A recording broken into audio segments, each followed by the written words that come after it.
오늘 우리에게 주시는 하나님의 말씀은 레위기 24장 19절부터 22절, 마태복음 5장 38절부터 42절까지입니다.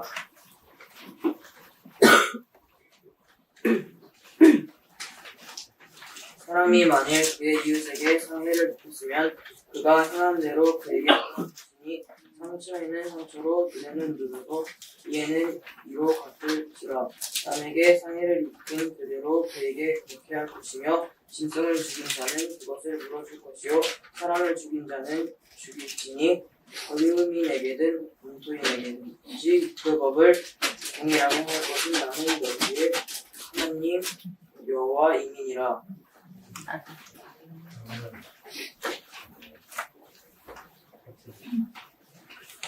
또 눈은 눈으로 이는 이로 갚으라 하였다는 것을 너희가 들었으나 나는 너희에게 이르노니 악한 자를 대적하지 말라. 누구든지 내 오른편 뺨을 치거든 왼편도 돌려대며 또 너를 고발하여 속옷을 가지고자 하는 자에게 겉옷까지 가지게 하며 또 누구든지 너로 억지로 오리를 가게 하거든 그 사람과 심의를 동행하고 내게 구하는 자에게 주며 내게 꾸고자 하는 자에게 거절하지 말라. 아멘.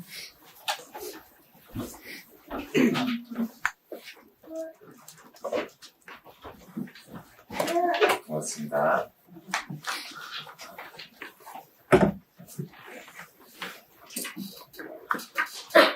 너무 예뻐요.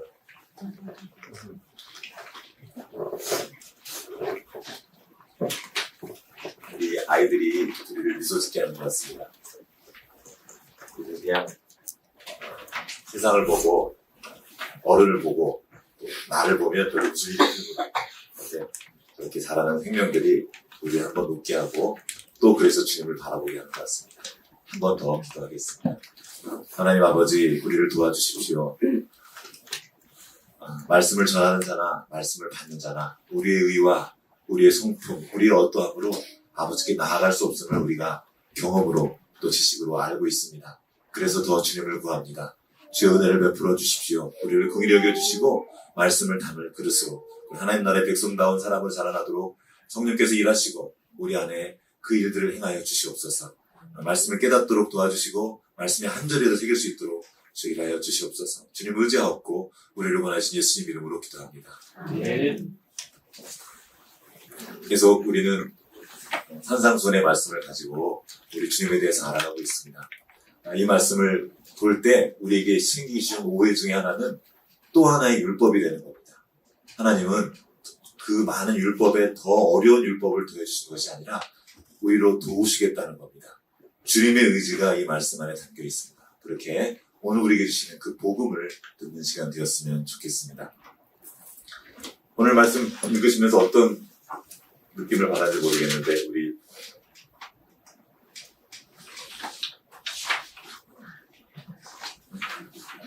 자,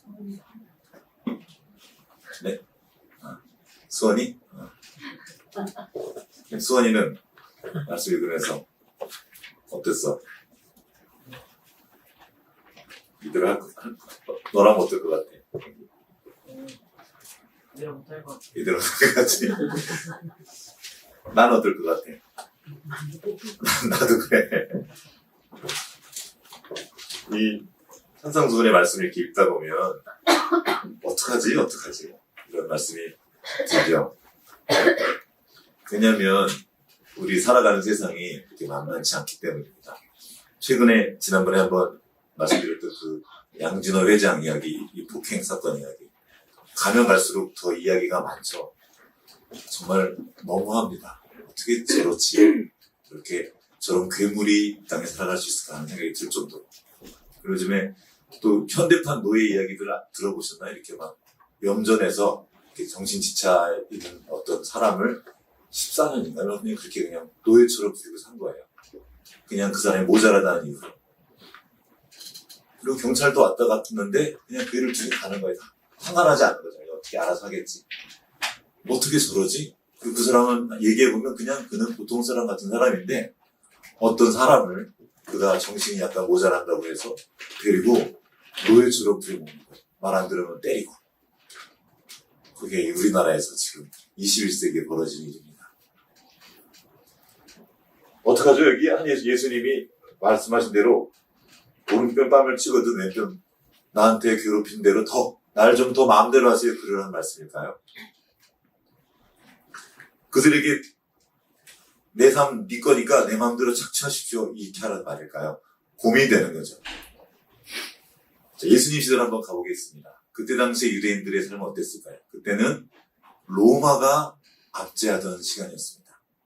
로마 군인이 집에 들어가서 요구하면 그 요구를 들어줘야 되는 게 법이었어요. 그런데 여기 뭐라 그래요? 그 오리를 가자 하거든 심리를 가자 한단 말이에요. 그 배경 속에서 들으면 이 말씀들은 더 힘들어질 수 있어요. 자, 로마 시대는 우리는 평화의 시대라고 말합니다. 역사가. 팍스 로마나라고 하죠. 힘으로 눌러서 얻은 평화입니다. 까불면 반드시 보복합니다. 그냥 조금 보복하는 게 아니라 십자가 같은 걸 세워버리는 거예요. 몇 배로 아주 그냥 본보기로 아주 그냥 죽이지 않아요. 십자가에 매달아 죽이고 채찍으로 쳐서 죽이고 이거를 보는데 다 같이 보는 데서. 그러면 사람들이 이제 겁나서 그렇게 하지 않습니다. 그리고 오리를 가자고 해도 그러면은 반드시 가야 돼요. 왜냐면 맞으니까. 힘 때문에 어쩔 수 없이 그렇게 살아가는 그 삶을 살고 있었습니다. 힘의 논리가 지배하는 세상입니다. 그리고 힘이 질서예요. 이것이 하나님을 떠난 인류의 모습입니다. 9.11 사태가 일어났는데 아무런 죄 없는 사람들이 그냥 아침에 출근했는데 건물이 무너져 버린 거예요. 이 일로 해서 온 미국이 들끓었고 보복을 시작했습니다. 힘에 더 큰 힘으로 맞선 거죠. 미움과 적대감이 더 커져갔어요. 보복이 앞서나는 거죠. 이게 우리 역사의 이야기입니다. 누가 누구를 때리고 더 큰 힘을 켜서 네가 날 그렇게 했지? 그를 또 치고 기회를 봐서 더 큰 힘을 키워서 다시 내가 점령하고 이게 인류의 역사고 이 정점에 로마가 있었습니다. 그 로마 시대에 예수님이 태어나신 거예요. 로마가 시작되던 그 첫 번째 황제 아우구스토 옥타비아누스 황제 때 예수님이 오셨고 평화의 왕이라고 당신의 이름을 붙인 겁니다. 누가 진짜의 평화의 왕인가? 예수님이라는 거죠. 주님은 딱 그때 예수님을 우리에게 보내셨습니다. 지금 이 땅에 평화가 필요합니다. 우리 사이에 평화가 필요해요. 남과 북에만 필요한 것이 아니라 우리의 관계 속에 우리 동과 서의 진보와 보수, 세대와 세대 간의 갈등이 계속 넘쳐나고 있습니다. 이게 생각보다 커요. 특히 세대와 세대 간의 갈등은 지금 무시무시합니다.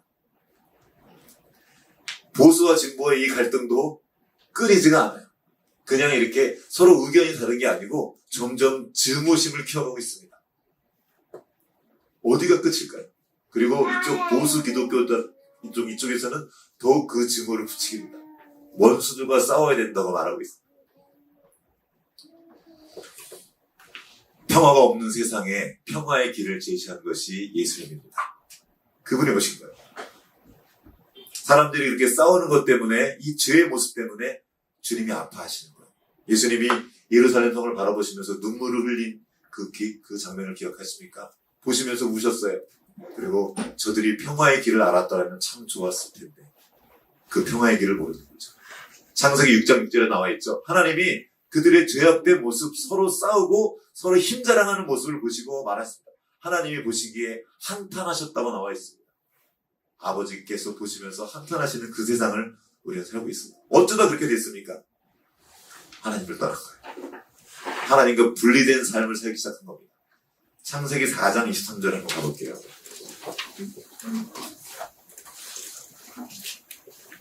아주 맨 처음이죠. 창세기 앞부분이니까. 하나님을 떠나자마자 금방 일어났던 일이에요. 창세기 4장 앞부분에 가인과 아벨 사건이 나오죠. 그래서 가인이 아벨을 죽이고 그 이후에 가인의 자손 가운데 라멕이라는 사람이 있었습니다. 그 라멕이 여기 이렇게 말하는 거예요. 자, 23절, 4장 23절. 같이 읽어보겠습니다. 시작. 남에게 아내들에게 이르되 아다와 신라여 내 목소리를 들으라. 남에게 아내들이여 내 말을 들으라. 나의 상처로 말미암아 내가 사람을 죽였고 나의 상함으로 말미암아 소년을 죽였도다. 하나님이 남자와 여자를 만드셔서 둘이 하나 되게 하셨는데 여기 지금 아내들이 나오죠. 하나님이 계획하신 구도가 아닙니다. 일단 타락하면서 남자가 그런 결혼을 했어요. 그 다음에 나의 상처로 말미암아 내가 사람 죽였고 제가 나에게 상처를 입혔다는 거예요. 그런데 난 뭐 했어요? 죽였어요. 쟤는 나한테 그냥 상처를 입혔는데 나는 그가 상처 입힌 것보다 더해서 걔를 죽여버렸다는 거예요. 그러면 안 되는 거죠. 이게 우리의 마음입니다. 누군가에게 나에게 상처를 입혔어요. 그러면 나는 걔가 입힌 것만큼만 상처 입히나요? 점점 더 커집니다. 여러분 그런 거 보신 적 있을 거야. 지나가 얘가 실수로 툭 쳤어요. 그랬더니 얘가 왜 쳐? 하고 쳤어요. 왜 쳐? 점점 세지죠. 누가 잘못한 거죠? 내가 아이를 이렇게 훈계하다 보면 제가 먼저 그랬어요. 제가 먼저 말을 함부로 했어요. 나도 말을 함부로 할 때 걔가 했던 것보다 더 크게 해요. 그럴 때 있지 않니 얘들은? 고개 숙였는데. 그러는 거죠. 애들만 그렇습니까? 우리는 어떨까요?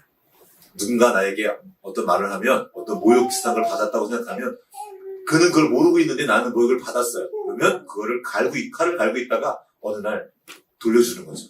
그럼 받는 사람은 영문을 몰라요. 제가 나한테 왜 저러지? 저게 그러면서 또 계속 해요. 점점 커지다가 싸움으로 번지는 거죠. 그 일들이 온 세상에 가득합니다. 그래서 주님께서 이 말씀을 우리에게 주신 거예요. 레위기 말씀을 한번 가보겠습니다. 24장.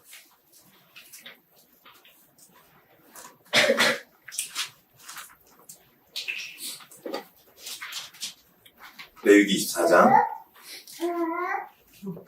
19절.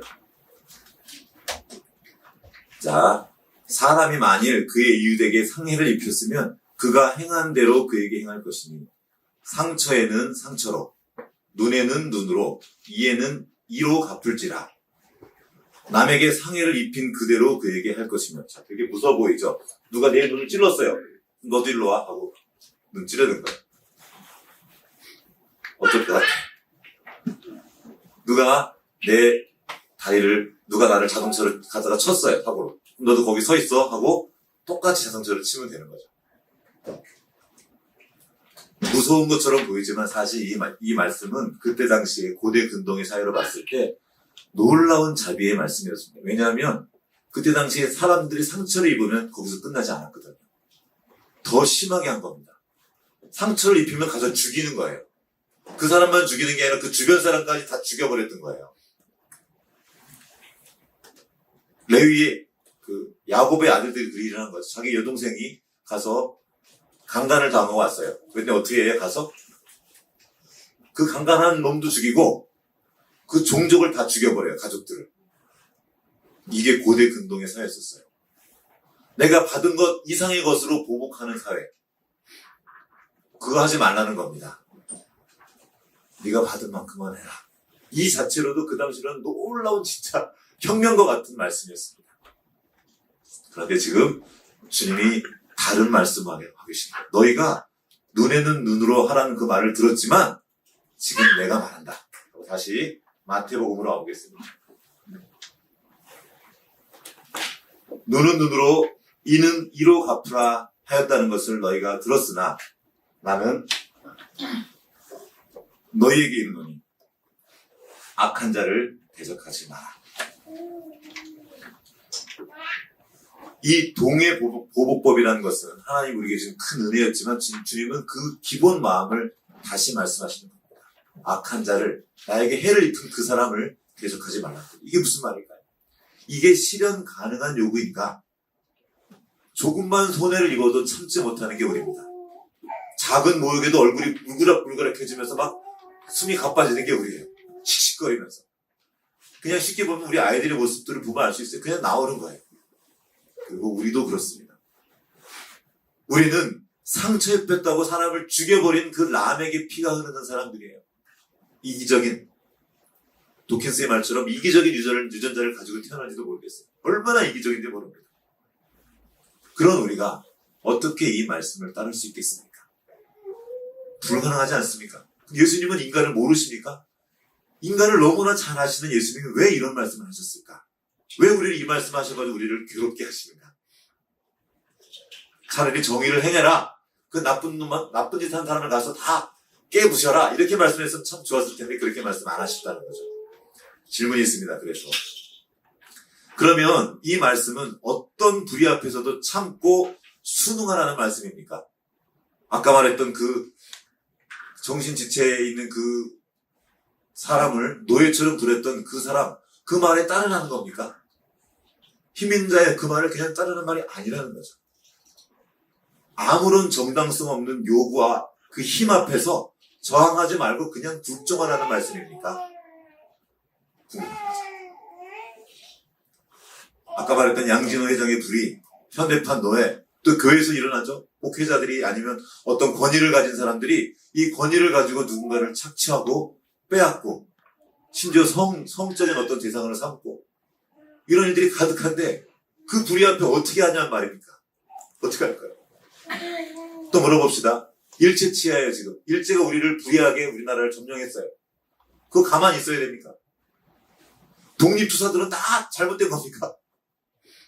질문하는 거죠. 주기철 목사님은요. 저항했거든요. 많은 사람들이 말합니다. 지는 게 이기는 거라고. 어떤 때는 맞죠. 근데 이거는 다른 말이에요.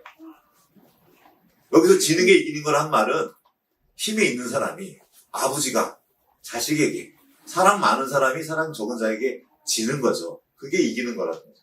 간홍이랑 저랑 이렇게 장난치다가 간홍이가 왁 하다가 딱 쳤어요. 그럼 너 이게? 하고 제가 간홍이가 똑같이 칩니까? 그런데 안 돼. 안 되지. 아야 하고 지나가야죠. 아이고 아프다 하면서 그리고 지나가는 거예요. 이런 관계에서는 하는 말이죠. 그래. 그때는 내가 이기려고 들으면 안 되는 거죠. 근데 반대인 경우에 어떤 이런 악한 세력이 불의하게 나를 침범하고 내 것을 빼앗으려 할 때 어떡하냐는 거예요. 압도적인 힘 앞에서 넙죽 엎드린 사람. 그 힘 있는 자에 가서 막 좋은 말 하는 걸 뭐라고 부르죠? 아첨이라고 부르죠. 지금 그거 하라는 겁니까? 아첨하는 사람의 마음에 남는 건 내가 더 큰 자니까 사랑이 모멸감과 자괴감이 드는 거죠.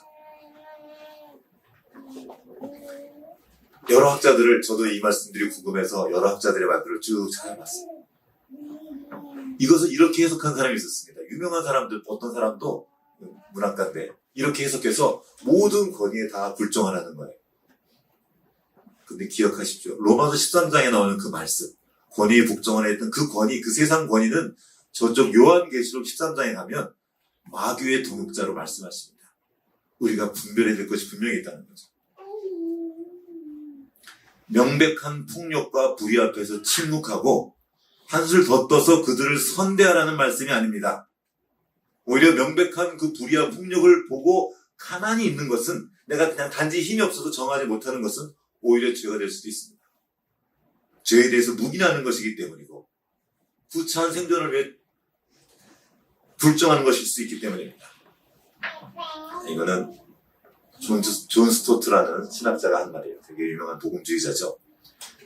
억압적 체제의 제도화된 폭력을 정당하기 위해 이 계시된 진리를 왜곡해서는 안 된다. 수많은 힘을 가진 사람들이 이 말씀들을 힘없는 사람한테 적용한 거예요. 여기 말씀 보이잖아. 너 내 말 들어. 그냥 따라. 내가 오리를 가자 했으면 심리를 가야지 하고 이 말씀들을 자기 힘을 정당화하는 데 사용했습니다. 그런 말씀이 아니라는 하나님은 공의의 하나님이십니다. 정의로운 하나님이십니다. 그래서 우리에게도 요구하십니다. 공의가 강같이 흐르게 하라. 이게 주님의 말씀이에요. 그래서 선지자들 끊임없이 보내서 그 불의한 곳을 향해 저항하게 하시고 말하게 하십니다. 그러면 안 된다고 말하게 하십니다. 그럼 오늘의 말씀의 핵심은 무엇입니까? 보복하지 말라는 거예요. 네가 보복의 그 권세는, 보복하는 그 위치는 내 위치다. 그건 내 것이라는 거예요. 거기에서 시작하는 겁니다. 자, 여기서 악한 자를 대적하지 말라. 이것은 마귀를 대적하지 말라는 것이 아닙니다. 저쪽에 그 신약, 그 로마서에 가면 악한 자를 대적하라 나와 있어요. 그 악한 자는 마귀예요. 여기서 말하는 악한 자는 나에게 상해를 입힌 그 사람이에요. 그 사람에 대해서 더 세게 보복하지 말라는 겁니다. 그리고 이를 위해서는 내게 더 큰 힘이 필요합니다. 그보다 내가 더 넓어야 되고 내가 더 커야 합니다. 세상 권세는 힘으로 구성되어 있습니다. 그리고 천국의 권세는 사랑으로 되어 있습니다. 로마서 12장을 한번 가보겠습니다. 로마서 12장 19절부터 읽어볼게요.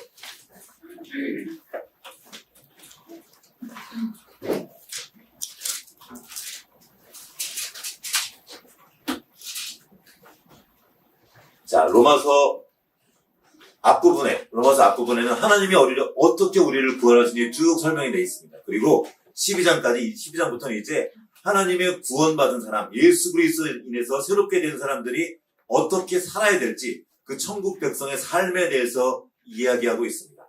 한번 읽어보겠습니다. 19절부터 한 목소리 읽어보겠습니다. 네, 시작. 내 사랑하는 자들아 너희가 친히 원수를 갚지 말고 하나님의 진노하심에 맡기라. 그렇게 원수 갚는 것이 내게 있으니 내가 갚으리라고 주께서 말씀하십니다. 아멘. 하나님이 그 원수를 갚으신다고 하는 거예요. 자, 좀 더 읽어볼게요. 20절부터 21절까지 같이 한번 더 읽어보겠습니다. 시작. 내 원수가 줄이거든 먹이고 목마르거든 마시라. 그리함으로 내가 숯불을 그 머리에 쌓아놓으리라. 악에게 지지 말고 선으로 악을 이기라. 무슨 말입니까? 그 사람이 나를 악하게 했고 나도 똑같이 그 악으로 하면 그게 지는 거라는 거예요. 이기는 거는 그가 나에게 악으로 되었지만 내가 선으로 갚는다면 그게 이기는 거라는 거죠. 이 이김을 위해서 우리가 싸워야 될 싸움이 있습니다. 저항해야 될 것이 있어요. 우리는 세상의 저항 문화를 가지고 있는 사람들입니다. 함석헌 선생님 요즘에 그분 책들을 좀 보고 있는데 그분을 우리는 세상 사람들이 싸우는 평화주의자라고 불러요. 이 평화를 지키기 위해서 싸워야 할 게 있습니다. 그 싸움의 대상은 누구입니까? 하나는 저 뒤에 있는 악한 원수 마귀입니다. 그 악을 행하는 그 사람 뒤에 있는 그 원수들, 이게 우리가 싸워야 될 대상입니다. 그리고 또 하나는 우리 안에 있는 악입니다. 우리는 받은 대로 받지 않고 더 주려고 하는, 더 괴롭히려고 하는 그 마음이 나에게도 있습니다. 이 마음과 싸우라는 거예요.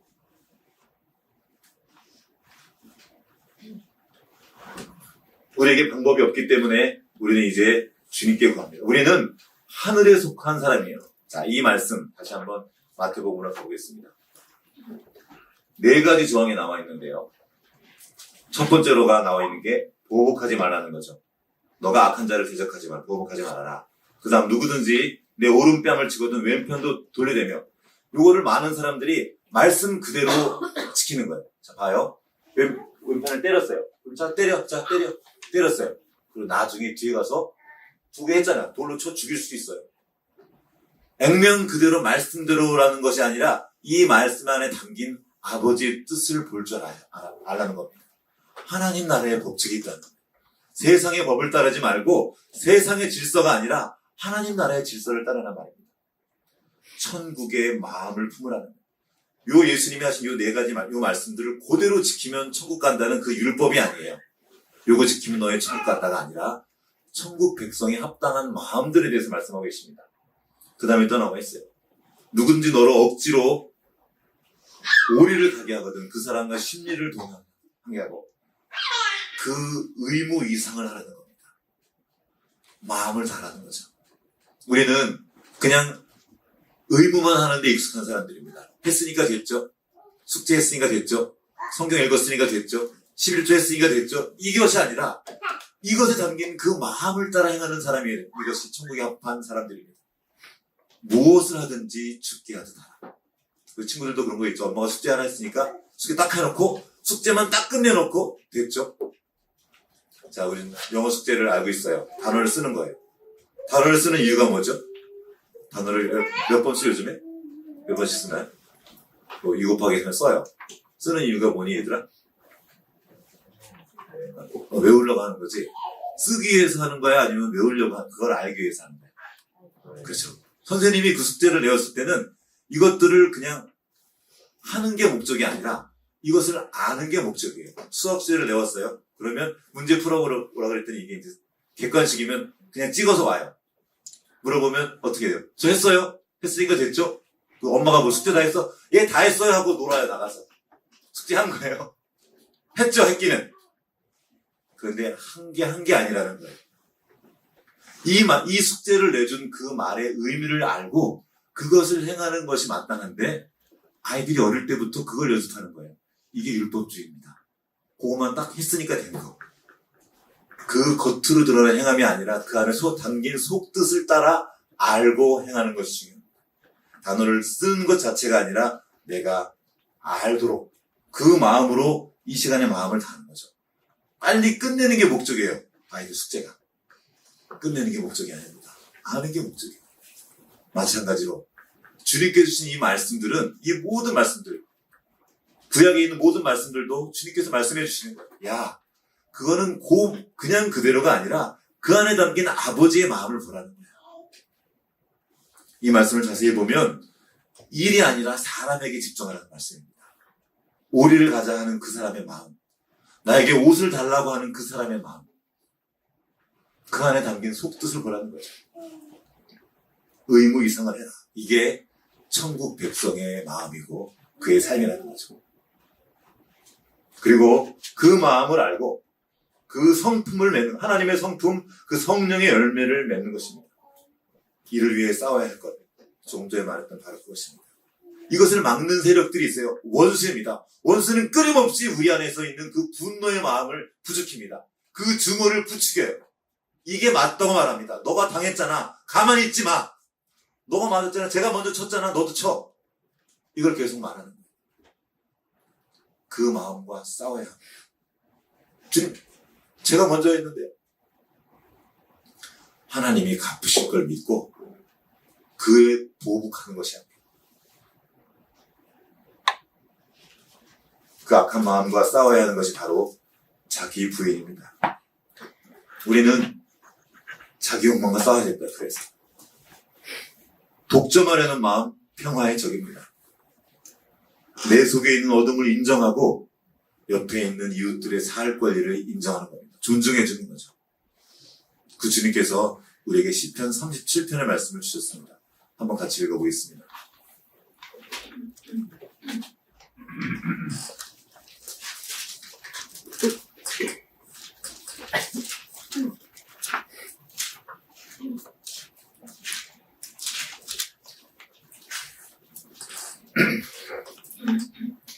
(37편) 7절, 8절, 9절까지 같이 읽어보겠습니다. 시작. 여호와 앞에 잠잠하고 참고 기다리라. 자기들이 형통하며 악한 꾀를 이루는 자 때문에 불평하지 말지어다. 불을 그치고 노를 버리며 불평하지 말라. 오히려 악을 만들 뿐이라. 진실로 악을 행하는 자들은 끊어질 것이나 여호와를 소망하는 자들은 땅을 차지하리로다. 10절까지 읽어보겠습니다. 시작. 잠시 후에는 악인이 없어지리니 내가 그것을 자세히 살필지라도 없으리로다. 아멘. 그러면서 온유한 자들에 대해서 나옵니다. 예수님의 말씀이죠. 그러나 온유한 자들은 땅을 차지하며 풍성한 화평으로 즐거워하리로다. 누군가를 향해 증오를 품는 마음, 원수 갚으려는 마음, 보복하려는 그 마음에 주님이 들어오실 수가 없습니다. 치를 떨고 있는 그 마음에 평화가 있을 수 없습니다. 그래서 주님이 말씀하시는 거예요. 너는 세상의 예가 아니라 천국의 예를 따라 살아라. 하나님 나라의 법을 따라 살아라. 그리고 내가 그 일을 이미 시작했다.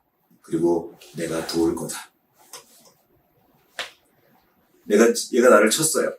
내가 가서 똑같이 더 심하게 확 속이 시원하게 똑같이 복수를 해줬어요. 걔가 나에게 나쁜 말을 했어요. 내가 더 세게 더 나쁜 말로 확 시원하게 한마디 했어요. 그럼 마음이 시원합니까? 마음의 분노가 풀립니까? 안 풀린다는 거예요. 더 세집니다. 한번 폭력에 길든 사람은 이게 마약과 같대요. 그 맛이 있답니다. 점점 더 폭력으로 나가게 됩니다.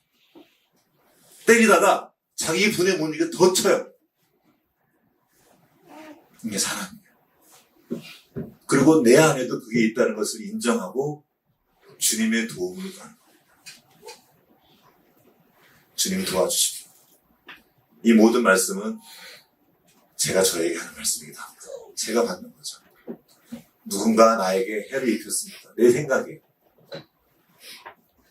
문제는 이 일이 형제 가운데 일어난다는 거예요. 아주 가까운 곳에서. 우리 아이들이 이제 티격태격 하는데 다른 밖에서는 너무 잘해요. 칭찬도 많이 받고요. 그런데 집 안에서 형제 가운데서 그런 일들이 일어나요. 안 보면 그냥 한 번 당했어도 안 보면 상관없는데 맨날 본단 말이에요. 그 분을 키워갑니다. 그렇게 가인이 아벨을 쳐 죽인 겁니다. 그러면서 합당하다고 생각해요. 나는 쟤는 당해 마땅한 일을 내가 했다고 생각합니다. 라멕이 말하는 거예요. 제가 나에게 상처를 줘서 내가 죽여버렸어. 합당하지 않다고 주님이 말씀하십니다. 그리고 주님이 반드시 그 일을 갚으신다고 말씀하십니다. 그래서 주님께 가는 거예요. 주님 도와주십시오. 내 안에 보복하고자 하는 마음이 있습니다. 받은 것보다 더 하고자 하는 마음이 있습니다. 그래서 주님의 도움을 요청합니다. 우리는 주님께 가장 큰 해를 입힌 사람들입니다. 그 주님께서 우리를 용서해 주셨고 사랑해 주셨습니다. 큰 사랑을 받은 사람들입니다. 그래서 사랑하는 거죠. 이 세상에는 평화가 없습니다. 지금도 힘이 질서이고 힘이 권세입니다. 우리는 이 평화 없는 세상에서 평화의 길을 선택한 사람들입니다. 그것을 이스라엘 사람들이 말하죠. 샬롬. 평화. 이 평화는 그냥 얻어지는 평화가 아닙니다. 싸움이 있어요. 그 죄와 피를 흘리기까지 싸우는 그 싸움이 있다는 거예요. 그 싸움을 도우신다는 겁니다. 주님께서 그 싸움을 도우셔요. 마귀가 우리를 부추기고 우리를 유혹합니다. 폭력의 유혹이 있어요. 되받아치고 싶은 그 유혹을 싸워야 합니다. 우리가 주님을 의지할 때 주님이 도우신다는 거예요. 그리고 그 폭력의 피해로부터 우리를 구원해 주시는 겁니다. 여러분, 폭력으로부터 폭력을 써서 폭력을 없게 할 수 없습니다. 주님께서 평화의 왕으로 오셨습니다. 주님이 평화이십니다. 그런데 내 마음 안에 평화 없는 거죠. 그래서 우리는 기도합니다. 주님, 내게 오십시오. 오셔서 나의 평화가 되어 주십시오. 주님, 우리 사이에 오십시오. 주님이 내게 하신 그 사랑으로, 그 섬김으로 내가 할 수 있도록, 소위 원수 같은 그를 대할 수 있도록 도와주십시오. 나를 죽인 원수도 그리 대하는데 함께 있는 형제를 그리 못할 것이 무엇이 있겠습니까? 그리 하라는 겁니다. 나를 의지하면 내가 돕겠다고 하신다. 이것은 우리에게 주어진 의무가 아니라, 규칙이 아니라 선물입니다.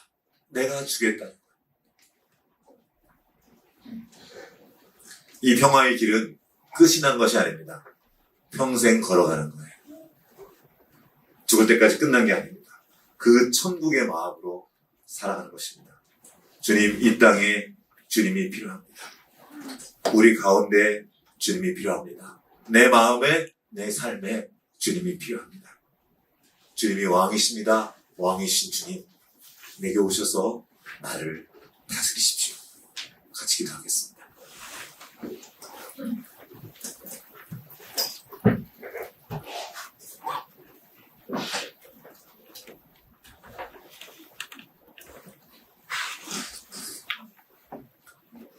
주님, 우리 안을 아무리 뒤져봐도